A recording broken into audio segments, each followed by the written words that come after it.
All right, so I'm reading this article. Nomura reveals more on Kingdom Hearts 4 and the series' future with Final Fantasy now.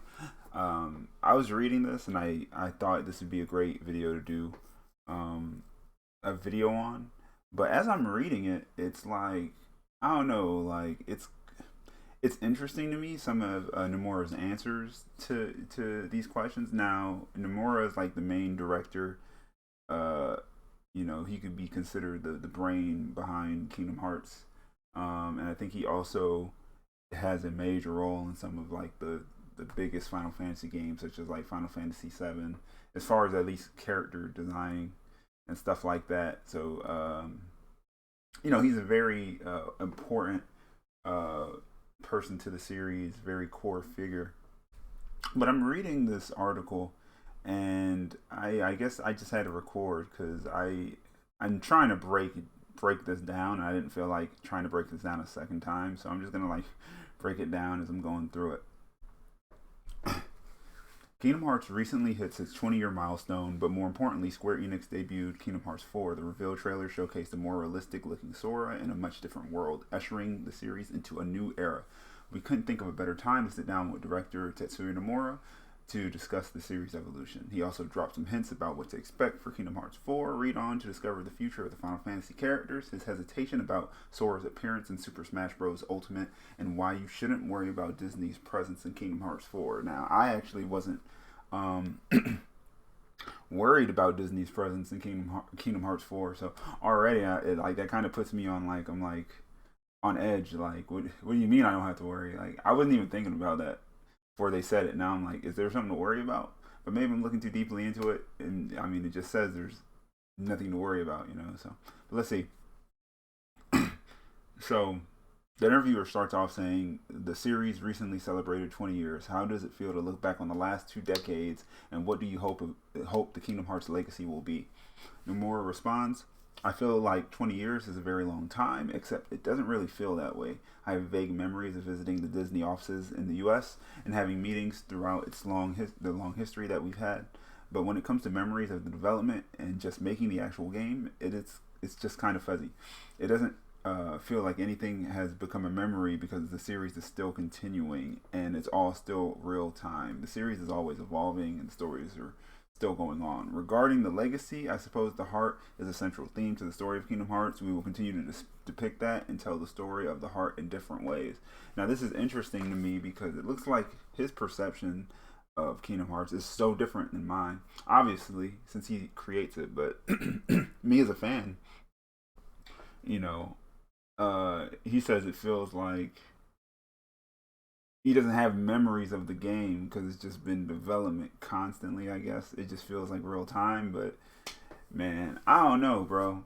Like that's you, because for like the rest of us, were waiting like a long time for that sequel to Kingdom Hearts 2 because of the way it ended was like somewhat of a cliffhanger. Um, and yeah, like I don't know. It's crazy to me that to him it's like he doesn't have memories of the game. It's like all been one thing for him. I understand. Like it must be hard. It must be difficult creating a game. I'm not acting like it isn't. I'm just saying. Like it's just weird to be like. It's just weird to see him say like I don't have any memories. It's just it's kind of fuzzy. I don't really have any memories. It's just been going on because like for me when that series took a hiatus, whether it did or didn't, because I haven't played all the games. I played 1 and 2 and 3 and Birth by Sleep, but I didn't play everyone's story in Birth by Sleep. I only played one story in Birth by Sleep. I only played Terra's story. I played Chain of Memories. I played a little bit of Dream Drop Distance. But there's just so many side games that I really didn't play. I didn't really play 358 over 2 days, um, or like Coded or anything like that. So yeah, I guess it would make sense. Like for me as a person who is a fan, but I guess isn't like the most hardcore fans. I guess you know what I mean. 'Cause I love the games, but I don't play every single Kingdom Hearts game, and that's one thing I actually don't like about them. I don't like that every game is integral to the plot. That's just me. I think the main story game should be integral to the plot, and then the side games either should have their own canon or something, or like just I don't know, be side one offs. Because it creates this situation where the story is very complex, and then if you don't play a side game, which are literally on different systems, you know, like they had some games on PlayStation and then some games on the Game Boy, and then some games on a DS, and then some games on like phone. Like that's just too much. It's like unless someone's so dedicated that they're going to get a game for every single system that comes out, they're going to miss out on key parts of the story, which is what happened to me. I'm like a pretty big Kingdom Hearts fan. Like I love Kingdom Hearts 1 and 2, you know, and Birth by Sleep. I thought they were all fantastic games. And I think it's a little uh I when I played Kingdom Hearts 3, a lot of things were happening that I didn't really understand why they were happening. And it was like, well, you know, I feel like I played more than I should have. Yeah, I played like the main numbered title games and like two or three side games, but there were still things I didn't know. I didn't really know even about certain characters existing and stuff like that. There were things happening in the final part of Kingdom Hearts 3 that kind of made me upset. I felt like they didn't mesh or make any sense in the story and how that story was conveyed. And then yeah, like it just seems like I don't know.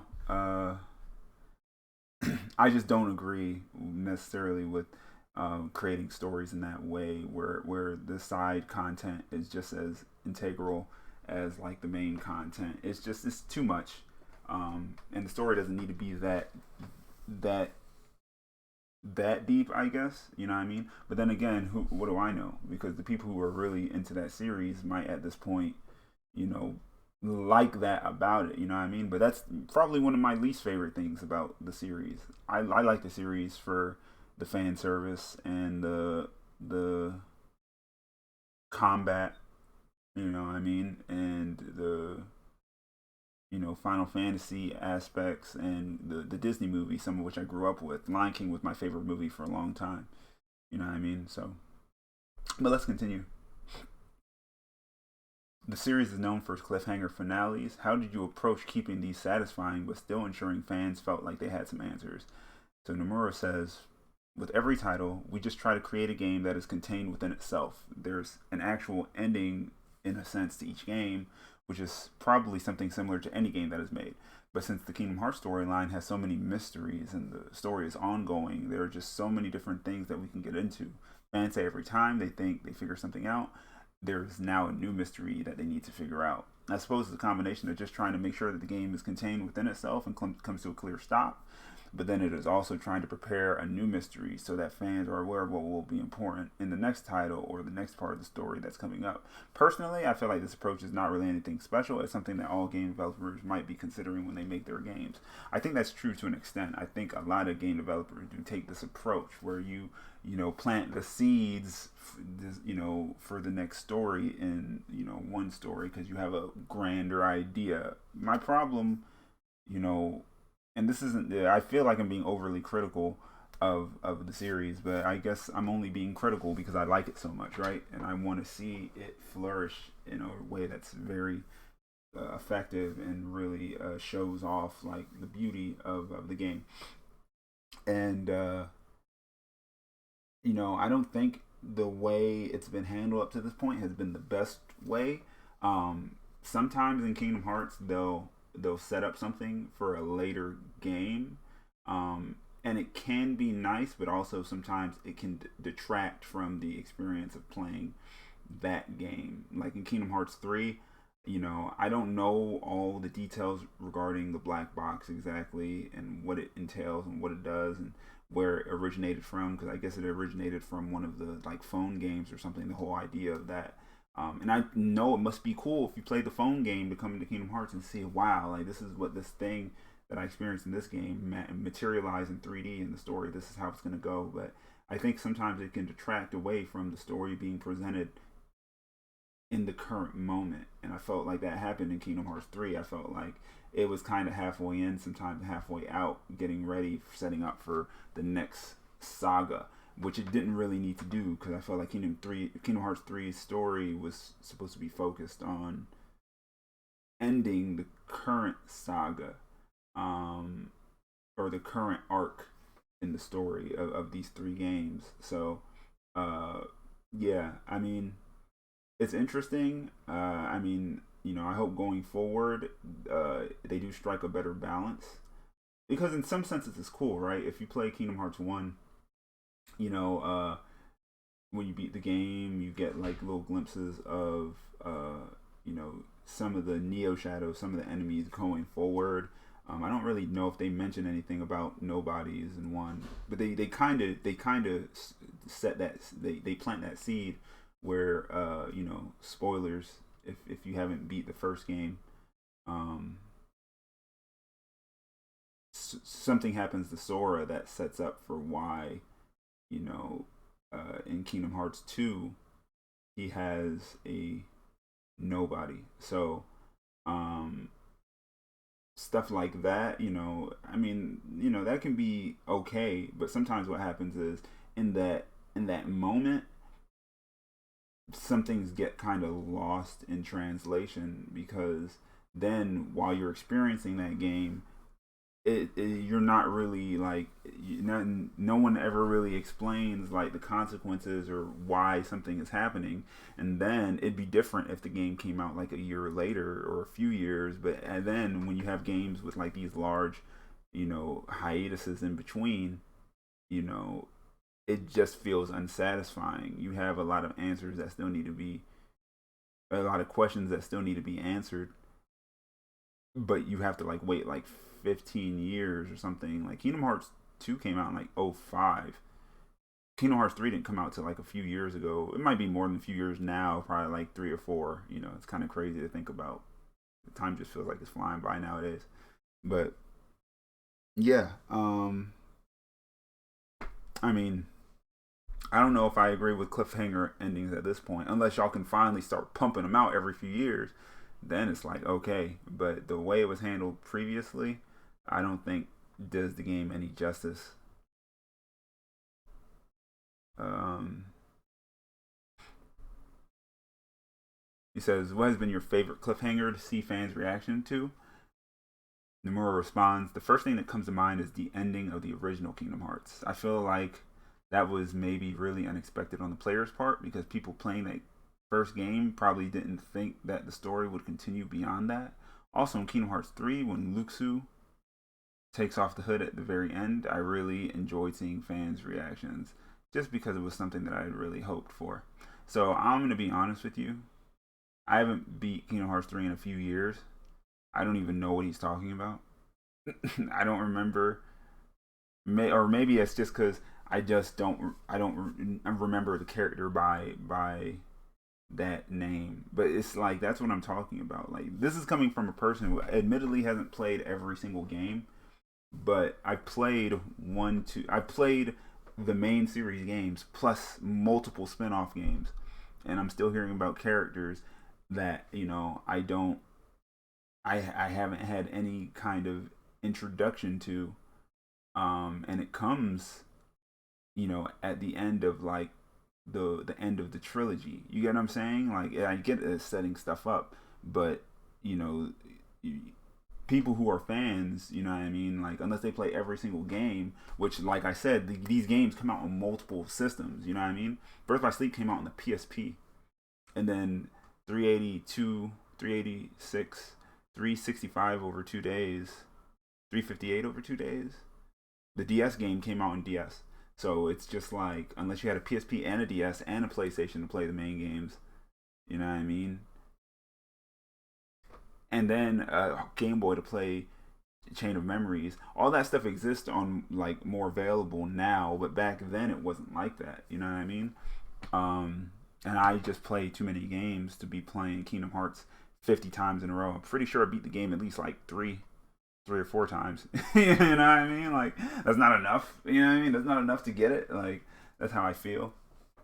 Um, so yeah, I mean, like I love the series. I just don't agree with some of the design decisions that go into crafting its story.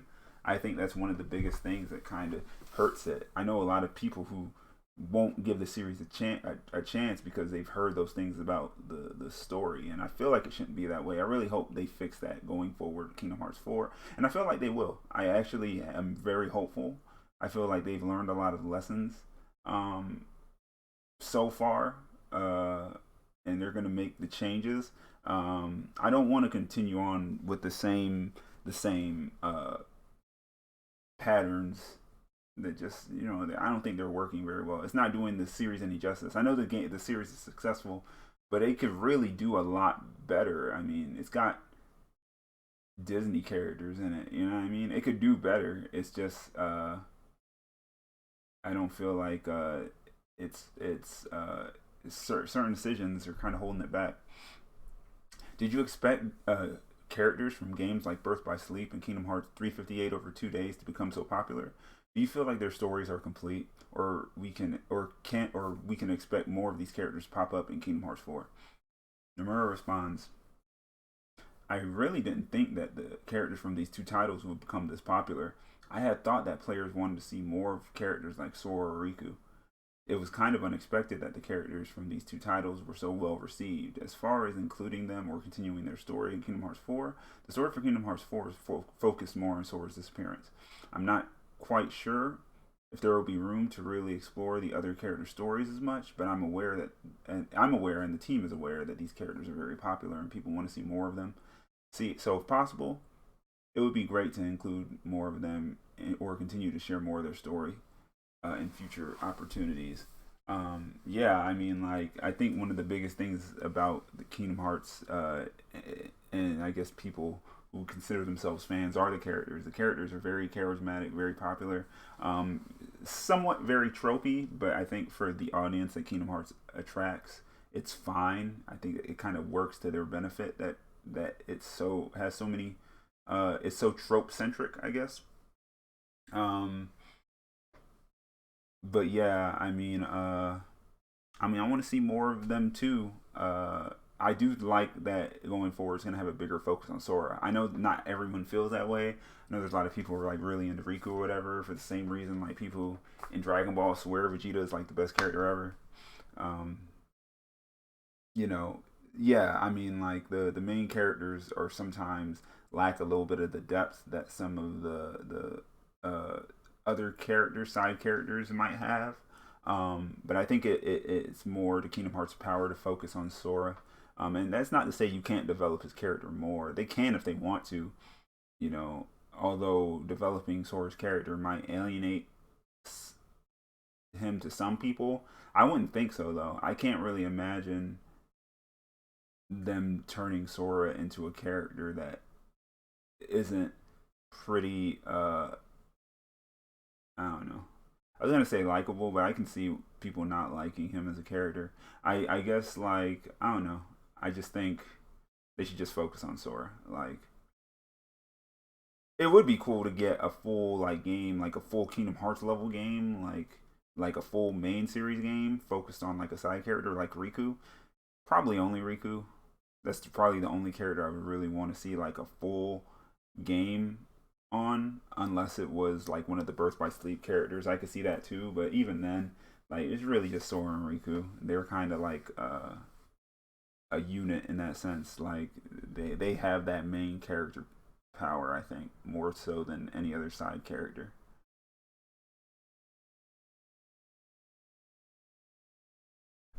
Another area where we saw Kingdom Hearts popularity surge was seeing Sora in Super Smash Bros. Ultimate. Can you talk about your feelings on having Sora involved?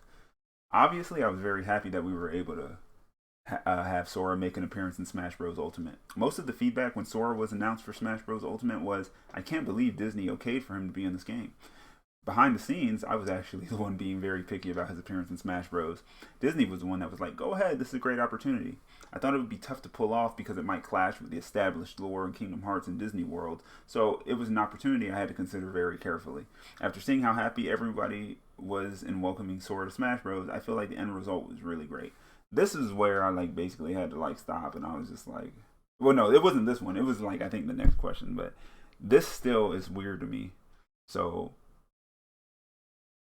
it is my belief either that this dude is lying. Like, what do you mean? Like, so Disney was like okay, but but Nomura was the one that was being picky. Like, what do you mean? What do you mean? You thought Sora would be tough to pull off because it might clash with the established lore of Kingdom Hearts in the Disney world. I can understand feeling like Sora might clash for aesthetic reasons. I thought it was possible too. I understand some people feel like he fits perfectly, but to some people, I mean, it doesn't seem that way. It's just like he has a unique kind of taste to him that I wasn't sure would necessarily mesh quite well. I mean, I was wrong, and I'm happy that I was wrong. But I just wasn't super sure about that. But it's just weird to me that of all the people who were, I guess, would have been considered an obstacle for this, it was actually Nomura. It's just how would him appearing in Smash clash with established lore? I think this stems from this issue where, for some reason, they want to make everything that Sora appears in or Kingdom Hearts appears in part of the actual story. And I saw people joking that Smash Bros is going to be canon, like they were going to make Smash Bros canon. I saw it as like a joke, but now it's like, is it? I mean, is there some validity to that? Does it? It seems like they just want to make everything he appears in canon. I don't think that's necessary. Like, why can't a character who already exists in a crossover sense just appear in a different crossover game? I don't get how that clashes with the established lore of Kingdom Hearts. What? Like, why? He already travels to new worlds, and he has the item to allow you to do it. The Keyblade, like that's like what it does. It opens and unlocks doors to other worlds, right? So it's like, to me, it just seems like it. And then when you see the trailer, he comes through a keyhole, so it seems like it fits perfectly. Like, I don't understand like how there would be any issue with that, but maybe it's just the way this is worded. It just seems weird to me that, like, if anything, Nomura would have been the obstacle and not Disney, because I would think it was Disney because I know that Sora is owned by them, and I know that they're very particular about their properties. That to me would make more sense. So in a sense, I kind of also feel like he's just like trying to like take some of the heat off Disney or something, like, because that just seems weird to me. But what do I know? I'm just some dude. So Xehanort is such a memorable villain.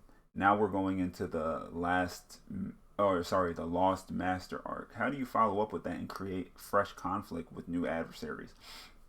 As you mentioned, Xehanort is a really memorable character. We did take a lot of time to flesh out this enemy presence throughout the series.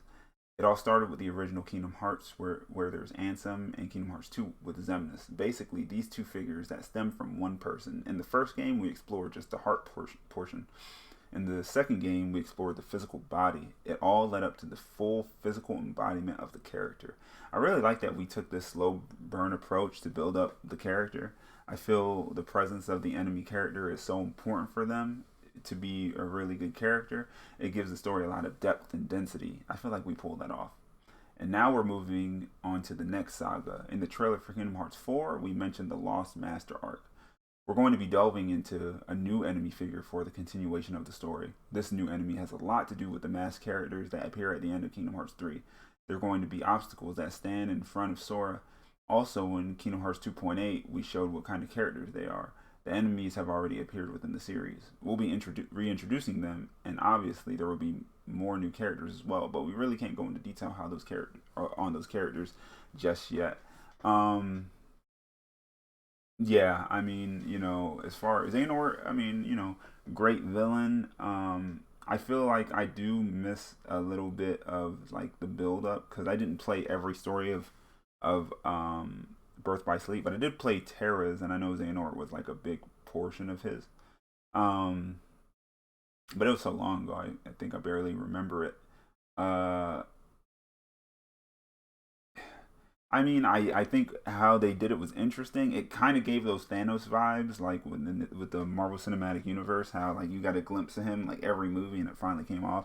The difference is Marvel movies come out every year, like so it like wasn't as like torturous.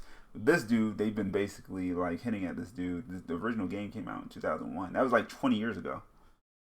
So it's like it took us 20 years. Like you know, it's like this is just a little too much, man. Like with going forward, I really hope these games develop faster. I'm not acting like it's easy. I'm just saying, like, I think it takes a level of skill to balance setting expectations and then reaching those expectations, like in a way that feels good, that feels satisfying, that feels natural and organic. And goes at a pace that keeps you wanting more, not like giving up hope, which I felt like what happened after Kingdom Hearts 2. I like literally just gave up on ever getting Kingdom Hearts 3. So by the time 3 came out, I like barely cared anymore. Like I was just in a different place mentally, completely, totally in my life. Like so I really couldn't like enjoy it like I wanted to. Like I couldn't enjoy it with that same level of enthusiasm that I had when I was playing Kingdom Hearts 2 when I was like 12 or however old I was when I was playing Kingdom Hearts 2. 15, 16 or whatever. 15. So yeah, like I mean, we'll see. We'll see. But yeah, uh I didn't play Kingdom Hearts 2.8. It's on my disc. I have it. I just didn't play it. It's a lot of games, man. I did want to play 2.8, but I didn't play 2.8 because I just don't think I had time. I didn't have time to play 2.8 when it came out. There's just so many side games.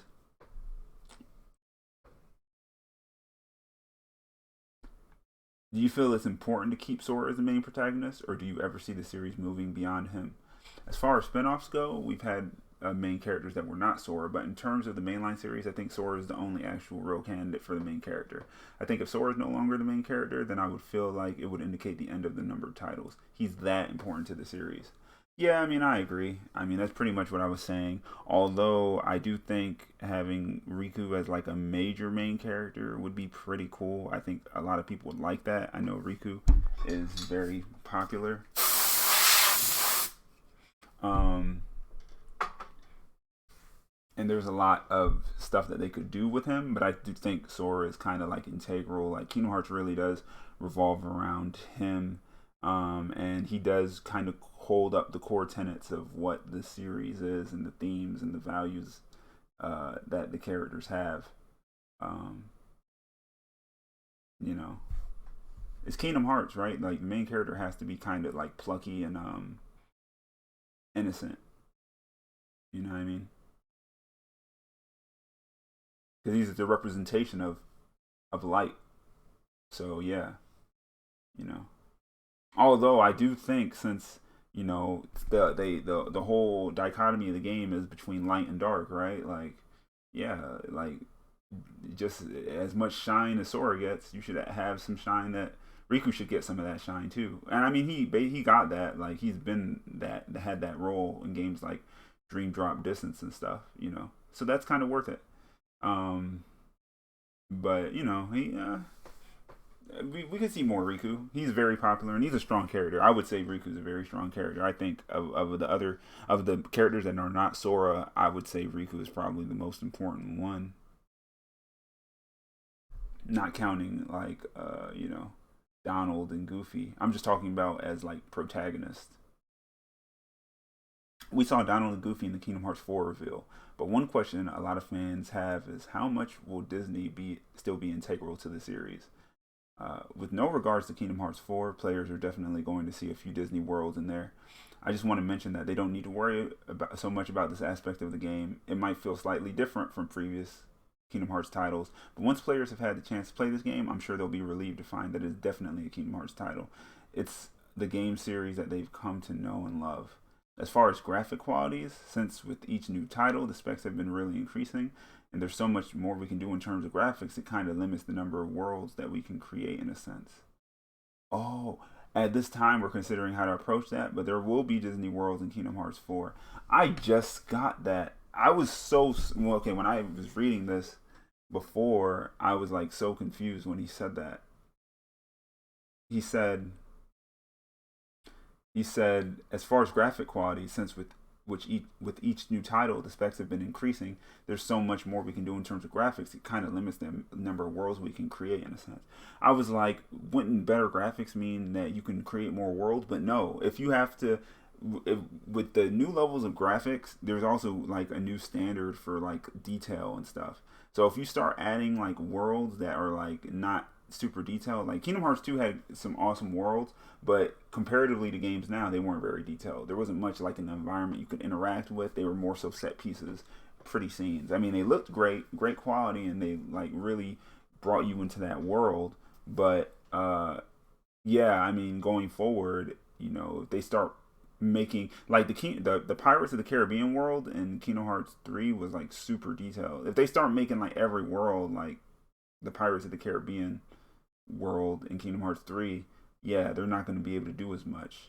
Um, they say uh, it might. They say the game is going to feel slightly different than previous Kingdom Hearts titles because of the Disney thing. I wonder if that means we're going to see less original Disney worlds and more Disney characters, but more original Kingdom Hearts worlds, which wouldn't be necessarily a bad thing. Although I really appreciate the Disney aspect of Kingdom Hearts. I personally don't want to lose that, but I know some people do. I know some people feel like it holds it back. They want to see Kingdom Hearts and like fleshed out more in its own thing. But in my opinion, I just feel like the storytelling isn't strong enough to hold its own. Like if I didn't have the Disney there, the story wouldn't be nearly as palatable for me. There are just parts of the story that I feel sometimes are like just a little bit like just too much, and that Disney aspect just really anchors me and gives me something like to hold on to, a little sense of familiarity, because it's already not going to be fully Final Fantasy, which I mean I'm okay with. I don't want it to be. I have Final Fantasy for that, but if it's going more like full Kingdom Hearts, that's not quite Final Fantasy. Like, I don't think it's as strong. I don't think it holds up as well by itself without the Disney stuff. I think a lot of the charm comes from the Disney stuff. We've seen some amazing Kingdom Hearts exclusive stuff. I mean, you got like the Traverse Town and Twilight Town and the World That Never Was. Amazing, like, aesthetics, amazing design places, like just incredible creative. Kingdom Hearts does have a very great identity in and of itself, but I feel like Disney and Final Fantasy is the salt for it. You know what I mean? It's like how salt pulls out the flavor of the food. Like, if it was just Kingdom Hearts stuff and like not as much Disney, I would definitely be disappointed. Uh, it just doesn't have as it's not as attractive to me as a series. But I understand that not everybody feels that way. I know there's a lot of people who actually wish for less Disney influence. I'm wondering if when he says they'll feel different, if that's going to mean they might take more influence from Disney stuff, but as far as actually seeing Disney worlds, you might see less of those. They might start going in a different direction, like with Quadratum and all this stuff. You might see more exclusive Kingdom Hearts stuff. Would be really cool is if they delve a little bit more into Final Fantasy and then they bring that Disney element, but that would be kind of weird too. I don't even know if I want that, but it's something interesting to think about. I just sometimes like pushing the boundaries of what would be considered cool or not. So, when did you start working on ideas and planning for Kingdom Hearts 4, and what things did you know you wanted to incorporate early on? Whenever I'm working on a title, I'm already thinking about what I want to incorporate in the next one. For example, with Kingdom Hearts 4, I had already started thinking about what I wanted to do with it while making Kingdom Hearts 2. This is more in terms of characters, worlds, or gameplay systems I want to implement. Every time it's the same process. I'm constantly thinking of what to improve or change in the next title. For example, in Kingdom Hearts 2, we introduced the reaction command system. I felt like fans didn't take to it well, and it wasn't that popular. So in Kingdom Hearts 3, we took that system out, but the fans said, "Why'd you take it out?" So now we're considering bringing it back in Kingdom Hearts 4. The challenge is with action gameplay. It's hard to execute the satisfying action moves when the footing isn't very secure. That's something we're working on, and hoping we can realize as an aspect of gameplay in Kingdom Hearts 4. This is where like I officially was like, okay, I need to make a video on this because I'm trying to break this down, and maybe y'all can help me. Like, because, bro, who didn't like the reaction commands in Kingdom Hearts 2? Like, where I feel sometimes like developers are not. Maybe I'm wrong, but like I feel like developers just have like a different. What access? Like, where are they getting this? Where are they getting this information from? There's not a single person I've ever talked to that's like the reaction commands in Kingdom Hearts is whack. I can understand some criticism of the reaction commands. Sometimes they do overtake your agency in playing the game. I agree. Sometimes they're a little excessive.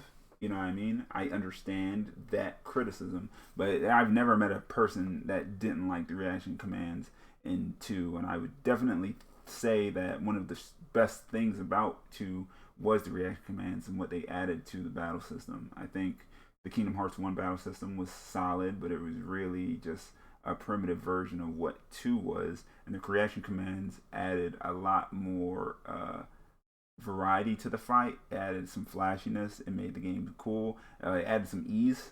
You know what I mean? Stuff like reaction commands are really important for Kingdom Hearts. When these games start developing more, you have to keep adding more stuff to keep your fans engaged. You know what I mean? Once your fans understand how the battle system works, they'll get bored of it unless you keep adding new things. But reaction commands are a good balance. You add these reaction commands, and suddenly they make, you know, a game that could be much more difficult more accessible for someone who's not as good or doesn't have as good reflexes or whatever. But they're satisfying to pull off. And then they add depth for players who are already very knowledgeable about the game and how it works, and they add more to do. Now, sometimes they can strip that away. If anything, I think Kingdom Hearts 3 went in the opposite direction. It didn't do crash commands as well. You know, I liked them, but the rash command was a good balance of like giving the players more tools without quite holding their hands. In Kingdom Hearts 3, you just get these super moves that are basically invincible, and it's like even if you don't want to use them because they're so good, it's like they're so fun and engaging to use. Why would you not? You know what I mean? So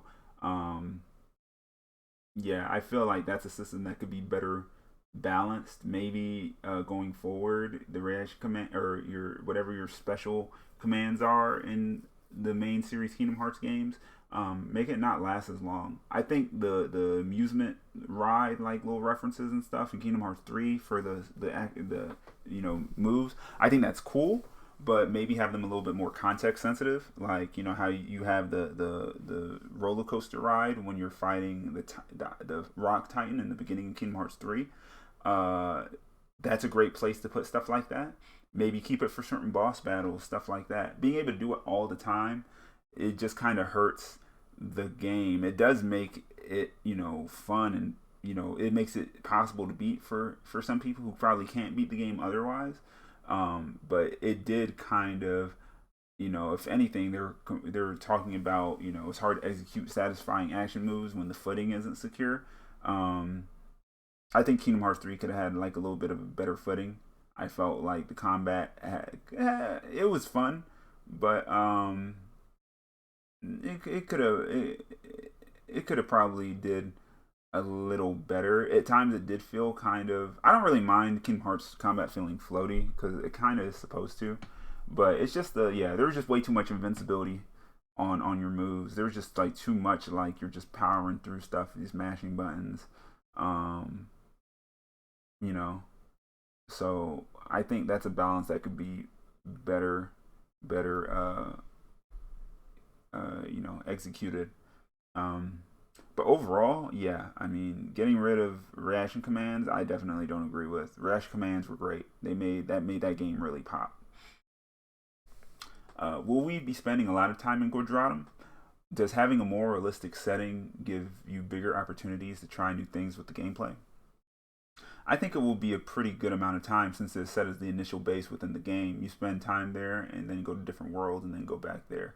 Because the graphics are more realistic this time around, I feel like there's more of a realistic daily life aspect to Sora's life. You can see him go in and out of his room, spend time there. I feel like players will get to see more of the day to day routines he goes through. As far as worlds go, in the past, we featured a lot of Disney worlds. Among those, the most realistic one was probably Pirates of the Caribbean. This time around, we're spending some time in the actual real world. This was a challenge we had for ourselves, just to see how realistic we can make this, and that's something we're definitely working on right now. For now, we can't really dive into further details than that. Yeah, so that is going to be kind of cool. I know people who are like super into Kingdom Hearts lore are going to love that. Like, what, we get to live a day in the life of Sora. You didn't really get that vibe in the older games, especially in like Kingdom Hearts 2 and before that. It was just more so like, okay, like this guy's whole existence is this journey. But yeah, now that certain questions have been answered, they kind of have more space to not spend building up this narrative, this multi-narrative, multi arc narrative through setting up games that haven't come out yet, which I think is kind of, I don't really necessarily agree with. I get why they're doing it, but it's going to be interesting to see them flesh out like these kind of aspects. You're going to get to see a different kind of game and different stuff from these characters, and we're going to get to see. I think what's powerful about this stuff is you're going to see more. It's going to flesh out their characters a lot more, because you're going to see Sora not only react to situations that are extraordinary, but also ordinary situations. It's going to give some depth to his character, and I'm kind of guessing because of there's going to be an age increase, but also he's going to be based in the real world. You're going to see a more balanced version of Sora, one that's not so happy all the time, one that's probably a little bit more used to I don't know, man. If he's in the real world, I don't know how much gas is in Quadratum, but we'll get to see how he reacts. You know what I mean, to stuff like that. So it's gonna be interesting. Uh, Let me see how long. Okay, this almost. Fans have been concerned about the lack of Final Fantasy characters in newer entries. Do you still want to dial down the amount of them in the series, or is Kingdom Hearts 4 a chance to bring in more cameos? I understand that there weren't many Final Fantasy characters in Kingdom Hearts 3. One thing I want to clear up is that a lot of fans are saying that Kingdom Hearts is this collaboration between the Disney characters and Final Fantasy characters.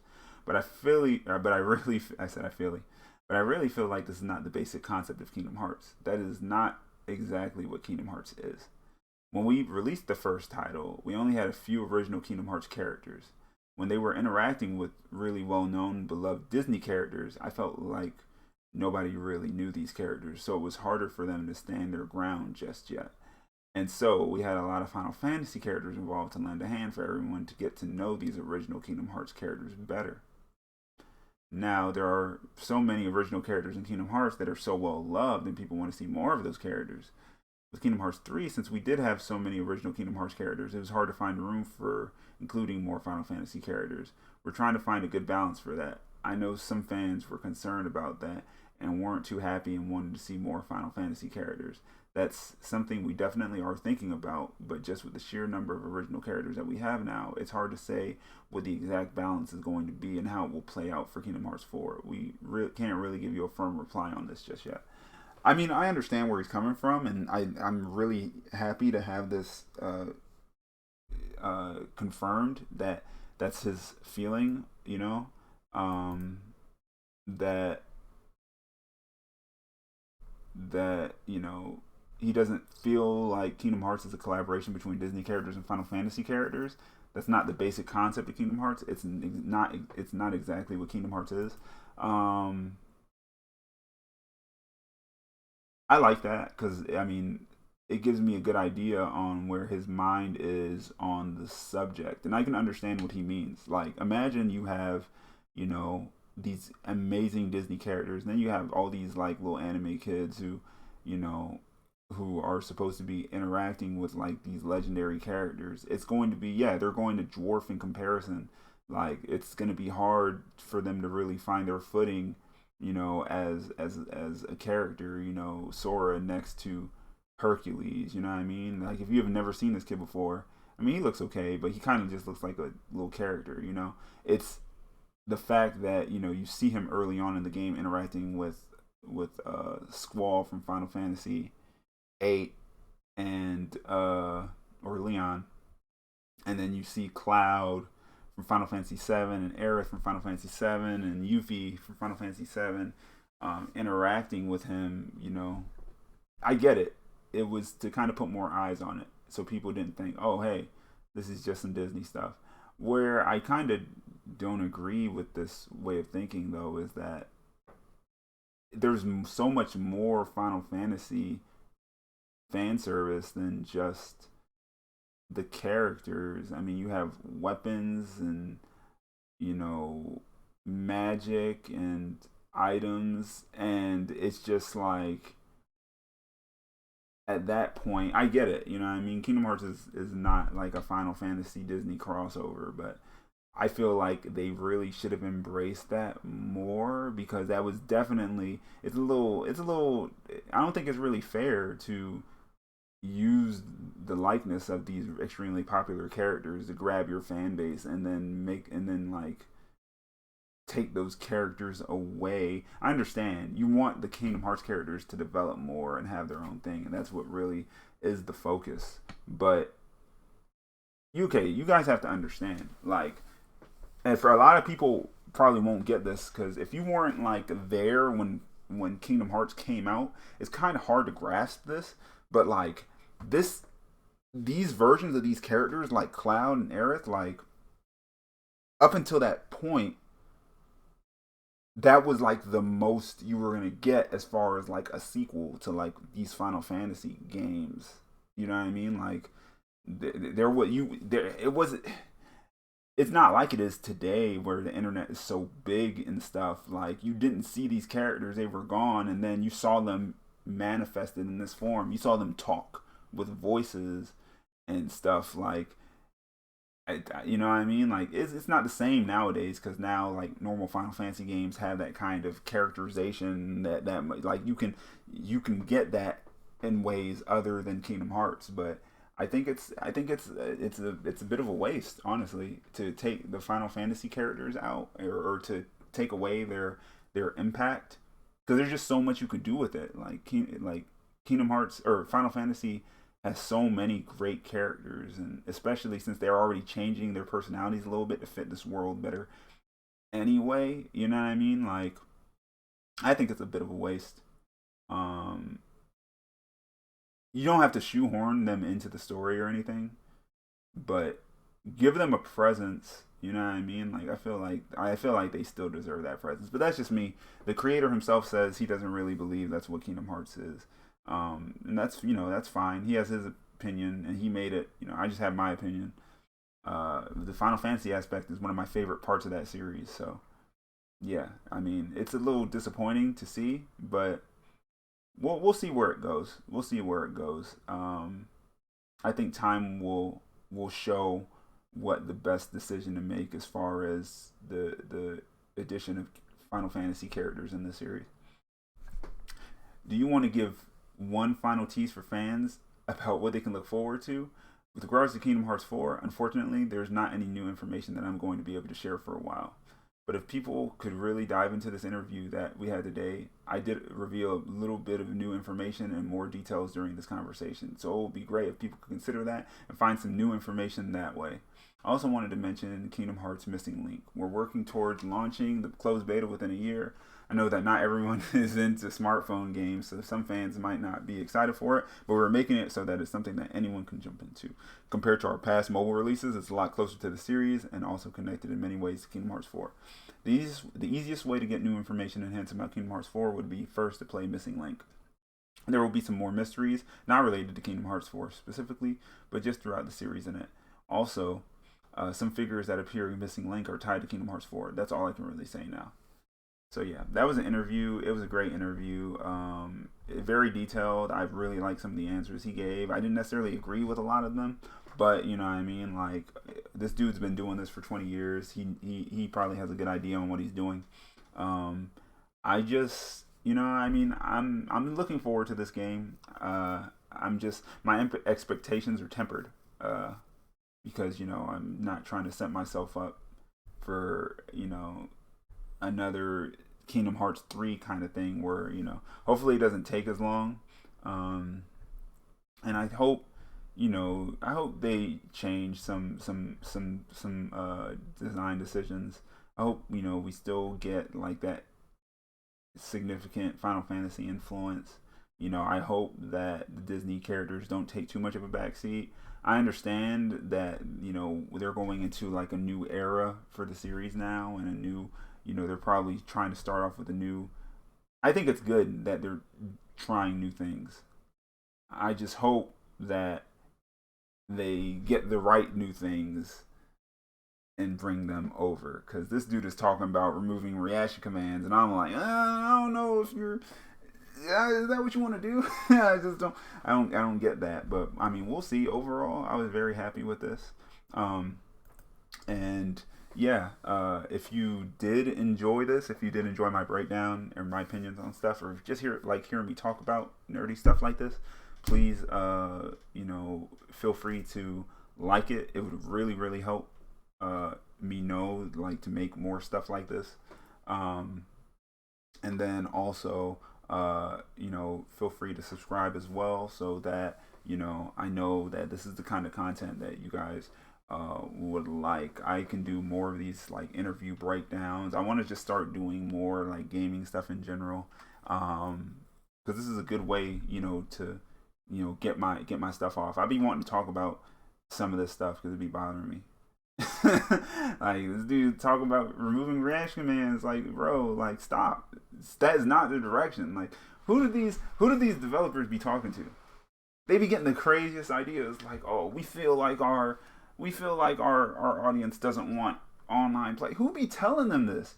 Ah, maybe, nah, I don't feel like anyone would want multiplayer in Kingdom Hearts. Like, who's like, bro, like, who's telling these developers like all this crazy stuff? I don't know where they be getting these ideas, bro. Like, I just don't understand. Like, to me, I've never heard anyone say they don't want reaction commands. But regardless, thank you for watching, and I will see y'all in the next video.